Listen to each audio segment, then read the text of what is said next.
సృజించిన వాడు, నిర్మించిన వాడు, పేరు పెట్టి పిలిచిన వాడు. ఫస్ట్ విమోచించాడు, విమోచించి పేరు పెట్టి పిలుచుకున్నాడు, పేరు పెట్టి పిలుచుకొని సొత్తుగా చేసుకున్నాడు. పిలిచిన ప్రతి వ్యక్తిని సొత్తుగా చేసుకున్నాడు అని ఆ వచన భావం అర్థమవుతుంది. ఈ హెబ్రీ పత్రిక 12వ అధ్యాయం 5-6 వచనాలు. హెబ్రీ పత్రిక 12వ అధ్యాయం 5-6 వచనాలు.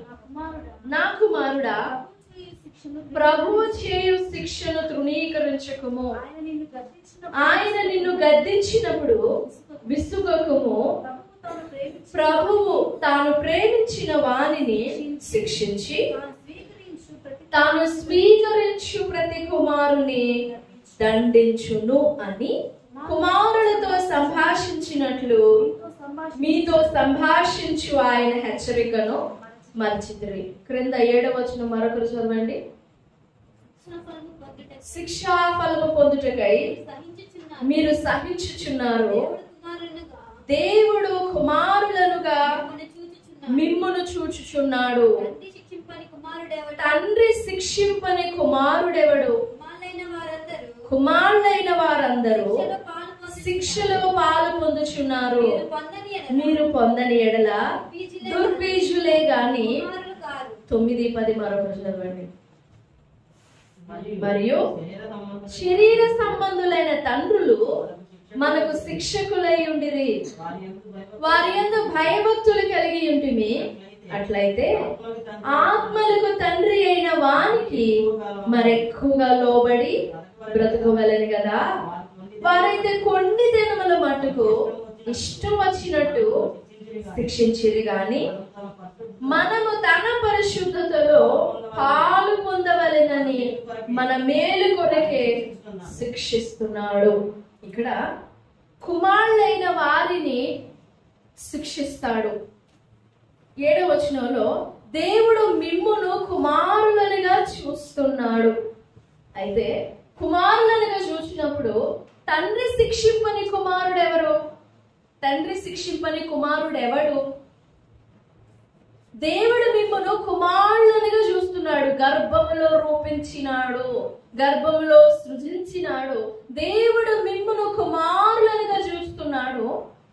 మధ్యాహ్నం చెప్పుకున్నాం కదా, నిజంగా మనలను దేవుడు గర్భములో రూపించుట మనం గ్రహించాలి. ఎంతమంది నమ్ముతారు దేవుడు నన్ను నిర్మించాడు, దేవుడు నన్ను సృజించాడు అన్న వాళ్ళ స్తోత్రం చెప్పండి. నిజంగా నమ్ముతున్నారా? దేవుడు నన్ను నిర్మించాడు, దేవుడు నన్ను సృజించాడు, దేవుడు నన్ను రూపించాడు. నమ్ముతున్నారా? ఇప్పుడు ఆ నమ్మిన వాళ్ళకి అన్నమాట ఈ మాట. నిజంగా నమ్మిన వాళ్ళకి గర్భంలో నిన్ను రూపించాడు, నిన్ను సృజించాడు, నిన్ను నిర్మించాడు అని ఆ మాట నమ్మటానికి ఎక్కడే విశ్వాసం కూడా కట్టేసుకుంటాం. ఆ మాటలోని 2వ భాగం, గర్భంలో నిన్ను రూపించాడు అన్నప్పుడు, రూపించాడని నువ్వు నమ్ముతున్నప్పుడు, గర్భంలో నిన్ను సృజించాడని నువ్వు నమ్ముతున్నప్పుడు, గర్భంలో నిన్ను నిర్మించాడని నమ్ముతున్నప్పుడు, కుమారులైన వాళ్ళందరినీ ఏం చేస్తాడు? ఈ మాట తీసుకుంటాము. గర్భంలో నిర్మించాడు, నమ్మండి ఆయన హల్లెలూయా నరుస్తాం. మరి కుమారులైన వాళ్ళందరినీ శిక్షిస్తాడు అనంటే ఆ మాట.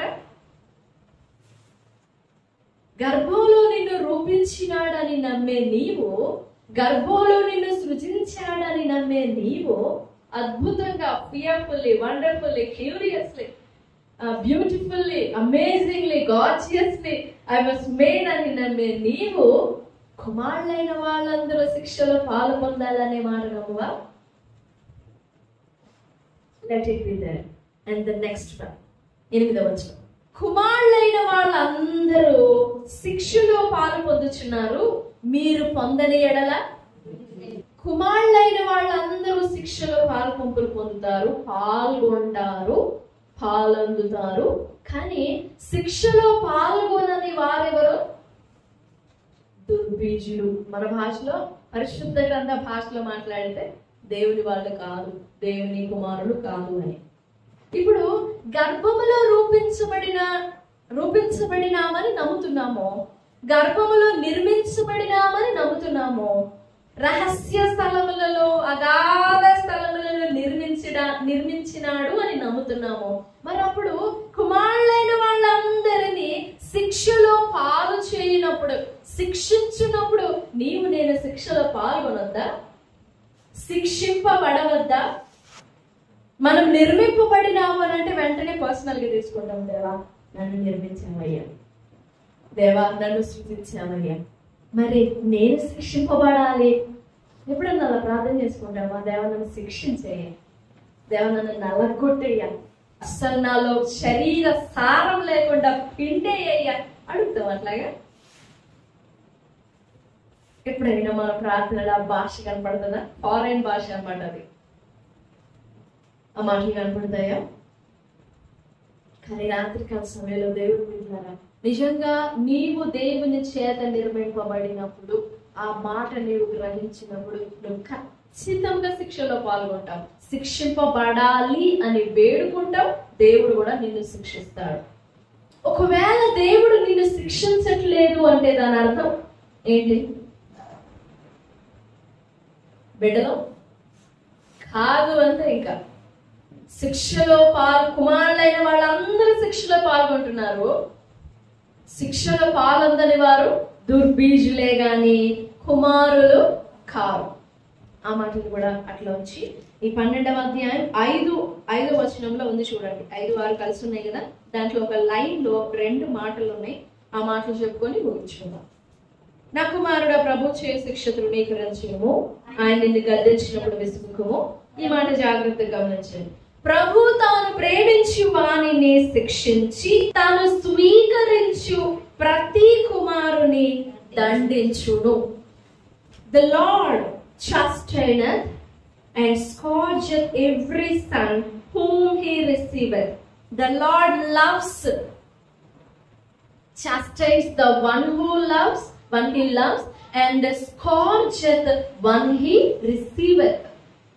ప్రేమించువాడు వేరు, ప్రభు ప్రేమించు కుమారుడు వేరు, ప్రభు స్వీకరించు కుమారుడు కూడా వేరు. నా మాటలు జాగ్రత్తగా గమనించండి. ప్రభు తాను ప్రేమించు వారిని శిక్షిస్తాడు, శిక్షించి తాను స్వీకరించే కుమారుణ్ణి శిక్షణతో పాటు ఏం చేస్తాడు? దండిస్తాడు. ఒక శిక్షణ ఒకటి సరిపోదు, అందరినీ దండించలేడు ఆయన, అందరినీ దండించలేడు. ప్రేమించిన వాళ్ళందరినీ శిక్షలో నడిపించలేడు, ప్రేమించిన వాళ్ళందరినీ శిక్షించలేడు ఆయన. ప్రేమించి దేవుడు లోకమును ఎంతో ప్రేమించాడు, లోకమంతటిని ప్రేమిస్తాడు. కానీ లోకమంతటిని తనకు బిడ్డలుగా చేసుకుంటాడా? లోకమంతటికి తాను తండ్రిగా ఉంటాడా? యేసు ప్రభు అందరికి దేవుడే, కానీ అందరికి తండ్రి కాడు. ఎవరైతే ఆయనను తండ్రిగా చేసుకొని ఆయనకి బిడ్డలు అవుతారో ఆ బిడ్డలకే తండ్రి అవుతాడు, కానీ పరాయి వాళ్ళకి తండ్రి కాలేడు, ఆయన కాడు. ఆ మాటను ధ్యానం చేద్దాం. తను ప్రేమించు కుమారుని, తను ప్రేమించే వాణిని శిక్షించి తను స్వీకరించే కుమారుని దండిస్తాడు. స్వీకరించడం అంటే ఏంటి? ప్రేమించడం అంటే ఏంటి? ప్రేమించే కుమారుని శిక్షించడం ఏంటి? స్వీకరించే కుమారుని దండించడం ఏంటి? అదొక స్పెషల్ కేటగిరీ అన్నమాట. మనం ఏ కేటగిరీలో ఉన్నాం? మనం ఏ గుంపుకు చెందుతాం? ఏ భాగానికి చెందుతాం? మనం ప్రేమించే జాతికి చెందుతామా? స్వీకరించిన జాతికి చెందుతామా? యోహాను సువార్త 1వ అధ్యాయం 12వ వచనంలో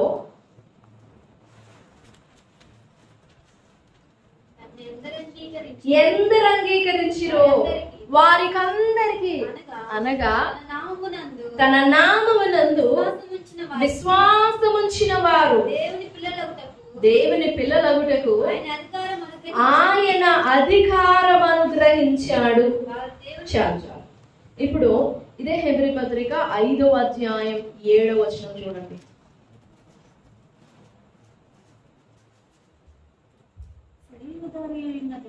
శరీరధారి అయి ఉన్న దినములలో మహారోదనముతోనూ కన్నీళ్లతోనూ తన్ను మరణము నుండి రక్షింపగలవానికి ప్రార్థనలను యాచనలను సమర్పించి భయభక్తులు కలిగి ఉన్నందున ఆయన అంగీకరింపబడెను. ఈ పదానికి అంగీకరింపబడెను అన్న పదానికి, ఇందాక చదివిన హెబ్రీ 12:5లో ఉన్న స్వీకరించు అన్న పదానికి ద సేమ్ మీనింగ్ ఉంది. రెండు పదాలు, అంగీకరింపబడడం, స్వీకరింపబడడం. స్వీకరించడానికి, అంగీకరించడానికి ఒకే పదం. అక్కడ హెబ్రీ 5:7లో తెలుగులోనైతే అంగీకరింపబడిన అని ఉంది, but in English to be heard అని ఉంది. ఆయన ఆలకింపబడాలని. Who in the days of his flesh, when he had offered up prayers and supplications with strong crying and tears unto him that was able to save him from death, and was heard, in that he feared. ఆయన ఆలకింపబడాలని, తండ్రి తనను స్వీకరించాలని, తండ్రి తనను ఆలకించాలని, తండ్రి తనను అంగీకరించాలని మహారోదనముతో, వేదనతో, కన్నీళ్లు విడుస్తూ, ప్రార్థనలు, యాచనలు, భయభక్తులతో సమర్పించినందున తండ్రి చేత ఆయన అంగీకరింపబడ్డాడు. తండ్రి చేత ఆయన స్వీకరించబడ్డాడు. ఎవరు ఆయన? యేసుప్రభుల వారు. తండ్రి తనను స్వీకరించాలని, తండ్రి తనను అంగీకరించాలని, ఇదిగో ఈయనే నా ప్రియకుమారుడు, ఈయన యందు నేను ఆనందిస్తున్నాను అన్నారు. నా ప్రాణానికి ప్రియుడు అన్నారు. ప్రేమ ఉంది. బట్ యేసు ప్రభు వారు, ఇదే హెబ్రీ పత్రిక 2వ అధ్యాయము 10వ వచనం, ఎవని నిమిత్తము సమస్తములో ఉన్నవో, ఎవని వలన సమస్తమును కలుగుచున్నవో, అనేకులైన కుమారులను మహిమకు తెచ్చుచుండగా, వాని రక్షణకర్తను శ్రమల ద్వారా సంపూర్ణునిగా చేయుట. ఎవరు వాళ్ళ రక్షణకర్త? మహిమకు తేబడు కుమారులకు రక్షణకర్త ఎవరు? ఎవరు మన రక్షణకర్త? యేసు ప్రభు వారు.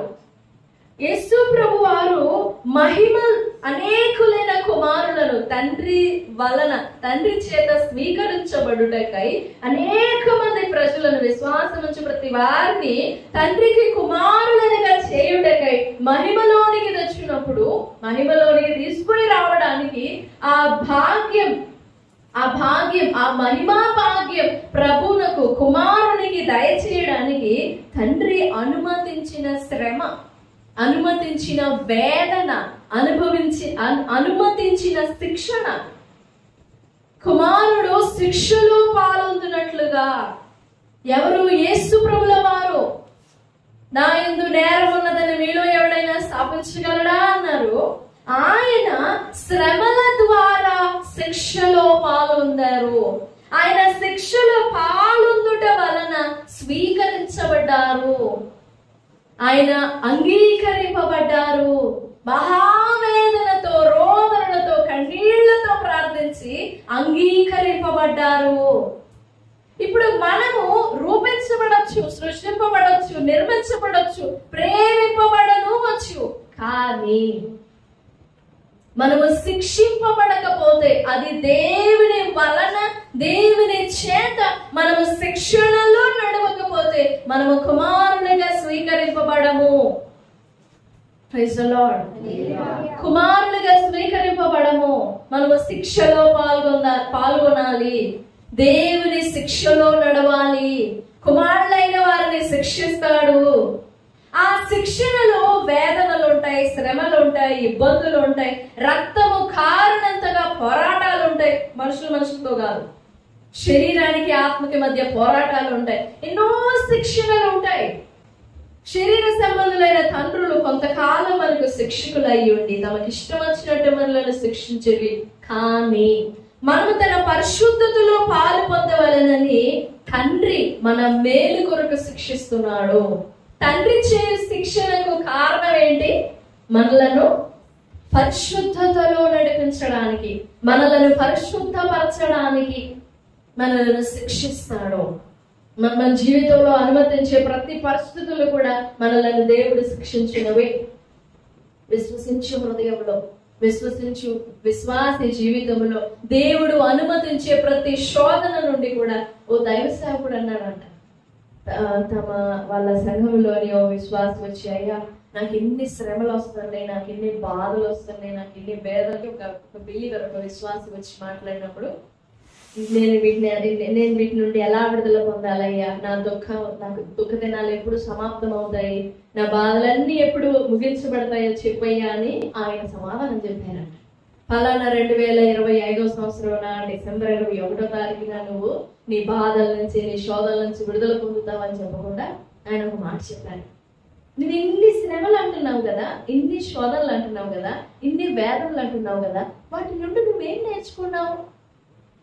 పోయి నేనేం నేర్చుకోవాలని ప్రార్థించు, నేను ఎప్పుడు విడుదల పొందాలని కాదు.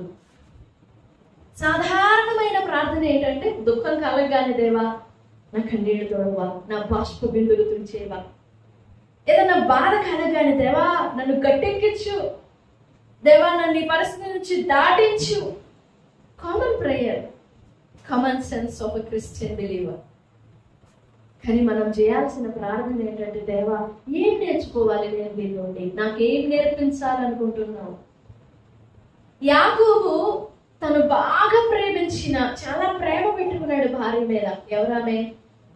రాహేలు. ఎంత ప్రేమ పెట్టుకున్నాడో రాహేలు మీద. ఆ రాహేలును దేవుడు దూరం చేసినప్పుడు యాకోబు విధేయత చూపించాడు. అంత ప్రేమ తన మీద నుండి, తన యొద్ద నుండి దూరం చేయబడినప్పుడు యాకోబు విధేయత చూపించాడంట. ఇది దేవుడు నాకు అనుమతించిన శిక్ష, నేను లోబడాలి. తరువాత ఇంకా ప్రాణం పెట్టుకున్నాడు మరొకరి మీద. ఎవరు? యోసేపు. యోసేపు మీద ప్రాణం పెట్టుకుంటే యోసేపును కూడా దూరం చేసేసాడు. 17 ఏళ్ల ప్రాయంలో బాగా ప్రేమించిన భార్య, కుమారుడు కదా, ఇంకా ప్రేమ ఉంది. కానీ దేవుడు యోసేపును కూడా దూరం చేసేసాడు. ఇప్పుడు కూడా విధేయత చూపాలా? చూపాడు యాకోబు. అలా నేర్పింపబడ్డాడు యాకోబు. ఒకప్పుడు మారు మనసు లేనప్పుడు యాకోబు మనసు వేరు, ఇప్పుడు మారు మనసు పొందిన తర్వాత యాకోబు నడవడిక వేరు.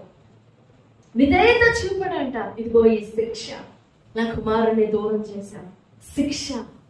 యాకోబుని ఆ శిక్షణలో దేవుడు నడిపిస్తూ వచ్చాడు కాబట్టి యాకోబుని ఆ అన్య ప్రాంతంలో నుండి సపరేట్ చేయడానికి దేవుడు ఎన్ని ఏర్పాట్లు చేశాడో యాకోబు కోసం.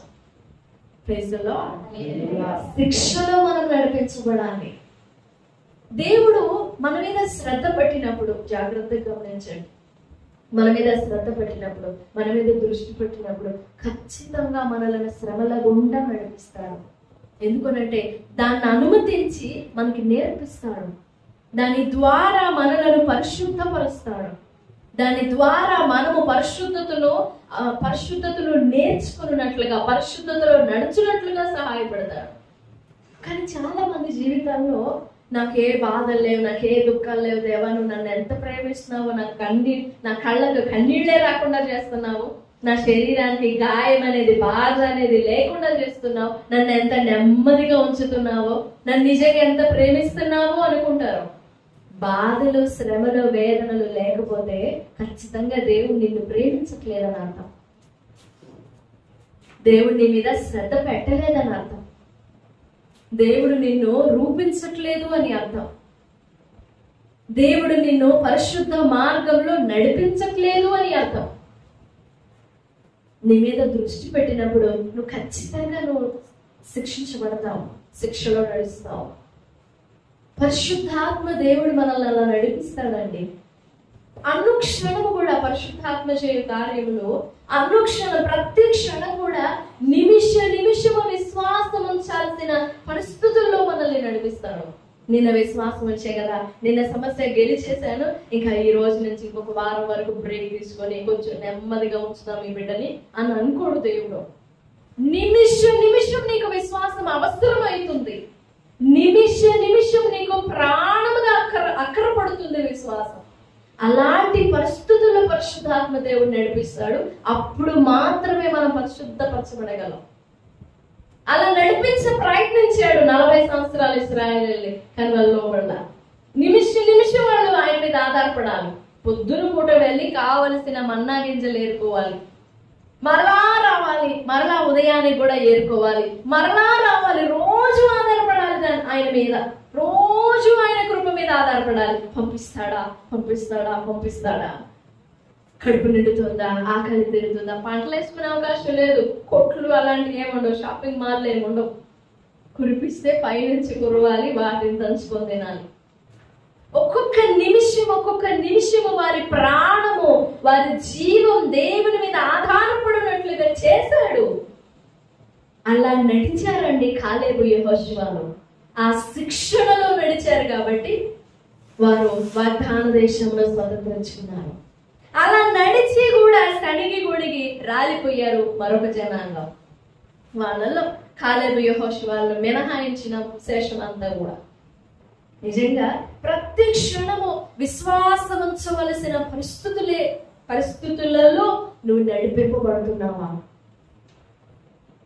దేవుని దగ్గర మనకి బాధలే ఉండకూడదని కోరుకుంటాం. బాధలే ఉండకూడదు, వేదనే ఉండకూడదు, కన్నీళ్ళే ఉండకూడదు, అక్కర్లు ఉండకూడదు. సమృద్ధిగా అన్నీ ఉండాలి, సమృద్ధిగా ఉండాలి. నిమిషం ఆధారపడే అవసరం ఉండకూడదు. పద్దాకల దేవుని వైపు చూసేది ఏంటి? సిగ్గుగా ఉండదు కదా? ఇప్పుడు రోజు కొట్టుకెళ్ళి ఈ రోజు 1 కేజీ బియ్యం, రేపు 1 కేజీ బియ్యం, మరలా ఎల్లుండు రోజు అలా తిరుగుతున్నాం అనుకోండి, ఎలా ఉంటది? గౌరవంగా ఉంటుందా? ఎట్లా ఉంటుంది మీరు చెప్పండి? మీకు అది తెలియదు కాబట్టి అర్థం కాదు. సిగ్గుగా ఉంటది. కానీ క్రైస్తవుడు అలా ఆధారపడాలి దేవుని మీద. ఒకవేళ అలా నడిపించబడకపోతే ఖచ్చితంగా పరిశుద్ధాత్మ దేవుడు మనల్ని నడిపించట్లేదు. దట్ వాస్ షూర్ అంతే. ఎందుకంటే పరిశుద్ధాత్మ దేవుడు మనలో జరిగించే క్రియ పరిశుద్ధంగా ఉంటుంది ప్రతి నిమిషం. అందుకని రోజు పోయి కేజీ కొనుక్కొచ్చుకోమని చెప్పట్లేదు, ఆ పరిస్థితిని గురించి చెప్తుంది. ఒకసారిగా లాట్, ఒకసారిగా జాక్పాట్. ఆ దేవుడి కృప కాదు 3 పువ్వులు 6 కాయలుగా, 30 అంతల్ని 100 అంతలుగా. నిమిషం నడిపిస్తాడు. అబ్రహాము 25 సంవత్సరాలు వెయిట్ చేశాడు దేవుని వాగ్దానం కోసం. నిమిషం కనిపెట్టుకున్నాడు, ప్రతి దినం కనిపెట్టుకున్నాడు. అబ్రహాము రోజు కనిపెట్టుకున్నాడు. ప్రతిరోజు విశ్వాసం ఉంచాల్సిన పరిస్థితి అబ్రహాముది. ఈ రోజు సంతానం ఇస్తాడేమో, ఈ రోజు వాగ్దానం నెరవేరుస్తాడేమో. నిమిషము అంత ఆధారపడుతున్నామా? అలా ఆధారపడినట్లుగా దేవుని ఆత్మ నీకు సహాయపడుతున్నారా? అలా నువ్వు నడిపింపబడుతున్నావా? దేవా, ప్రతి నిమిషం నాకు విశ్వాసం కావాలి. అలాంటి పరిస్థితులను కలిగి చేయాలి దేవుడే, చేస్తాడు దేవుడే. ఆ పరిస్థితులను మన జీవితంలో రప్పించాలి. ప్రతి నిమిషం ఆధారపడేటట్లుగా, సెకండ్ కను రెప్పపాటుతో సహా ఆయన మీద ఆధారపడేటట్లుగా. ప్రభువా, 105వ కీర్తనలో ఒక మాట ఉంటుంది, అవి కలత పడతాయి. మన జీవితం కూడా అంతే. 29వ వచనం, 104వ కీర్తన 29వ వచనం, నీవు ముఖము మరుగు చేసుకునగా అబ్బా, అలా ఉంటది జీవితం. ఒక్క రెప్పపాటు అట్లా సైడ్ అయినా ప్రాణం పోతుంది, ఇంకా ప్రాణం పోతుంది. దేవా, ఒక్క నిమిషం కూడా నా మీద నుండి దృష్టి మరల్చవద్దు. నువ్వు తగిన కాలంలో వాటికి ఆహారం ఇస్తావని నీ దయ కోసం కనిపెట్టుకుంటున్నాయి. నీ గుప్పిడి వెప్పగా తిని తృప్తి పొందుతాయి. కానీ ఒక్క నిమిషము నీ ముఖం మరుగు చేసావా, అవి కలతాయి, అవి ఊపిరి విడుస్తాయి. క్రింద వాడు నీ ముఖం మరుగు చేసుకుని అవి కలపబడను. నీవు వాటి ఊపిరి తీసివేయినప్పుడు ప్రాణం విడిచి మట్టిలో కలిసిపోతాయి. నిజంగా దేవుని పరిశుద్ధ ఆత్ముడు నిన్ను నన్ను అలా శ్రమ పరచాలి, అలా కష్టపెట్టాలి, అలా శిక్షించాలి. ఎందుకంటే తను స్వీకరించు కుమారుడు పరిశుద్ధుడై ఉండునట్లుగా ప్రతి నిమిషము కూడా ఆయన మనల్ని కొలిమిలో, ఇబ్బందుల కొలిమిలో వేసి, శ్రమల కొలిమిలో వేసి మనల్ని తిప్పుతా ఉంటాడు. లోపల ఉన్న శరీర సారం లోకపు యొక్క సారం ఇదంతా పిండబడినట్లుగా తిప్పుతా ఉంటాడు. ఆ కలిమిలో వేసి కాల్చుతా ఉంటాడు. వేసే ప్రతి అడుగు కూడా ముళ్ళ మీద నడిచినట్లుగా ఉంటది. వేసే ప్రతి అడుగు కూడా చాలా భయంకరంగా ఉంటది. అలా నడిపిస్తాడు. పేతురు పత్రికలో పేతురు అంటాడు, శోధింపబడిన మీదట అదంతా శుభ్రంగా ఆ పుటములో, అగ్ని పుటములో నేను కాల్చబడి కాల్చబడి కాల్చబడి కాల్చబడి నేను ఎలా మారుతానో తెలుసా? శుద్ధ సువర్ణంగా మారుతా. అలా చేయాలి అని అంటే వెయ్యాలి అగ్నిలో నిర్దాక్షిణ్యంగా. మనల్ని క్షేమముగా ఉంచి అగ్ని స్తంభముగా కాపాడడం కాదు, అగ్నిలో వెయ్యాలి. కఠినమే కానీ అగ్నిలో వేయాలి. వేస్తేనే లోపల ఉన్నదంతా కూడా కాలిపోతాయి, శరీరం అంతా కాలిపోతాయి. నిజంగా నిన్ను రూపించిన వాడు, నిన్ను సృజించిన వాడు నిన్ను స్వీకరించి నిన్ను శిక్షిస్తున్నాడా? ప్రభు సన్నిధిలో వేడుకున్నాను, దేవా నన్ను శిక్షించు. నేను ప్రేమింపబడే కుమారునిగా మాత్రమే కాదు, స్వీకరించి కుమారునిగా కూడా ఉండాలి. నన్ను అలా నడిపించు. నన్ను పరిశుద్ధతలో నడిపయ్యా. నన్ను నిలువెల్లా కాల్చి నిలువెల్లా శుద్ధి చేయను ఆయన. నా జీవితం అంతా సరిచేయి ప్రభువా. నన్ను శిక్షించు. నాలో నుండి పరిశుద్ధత స్రవించున్నట్లుగా నన్ను తీర్చిదిద్దు, నాకు సహాయపడు అని ప్రభు సన్నిధిలో వేడుకుందాం. ప్రభు సహాయపడతారు. దేవుడి మాటలన్నీ మన వెనుకల్లో దీవించుగాక. ఆమేన్, ఆమేన్.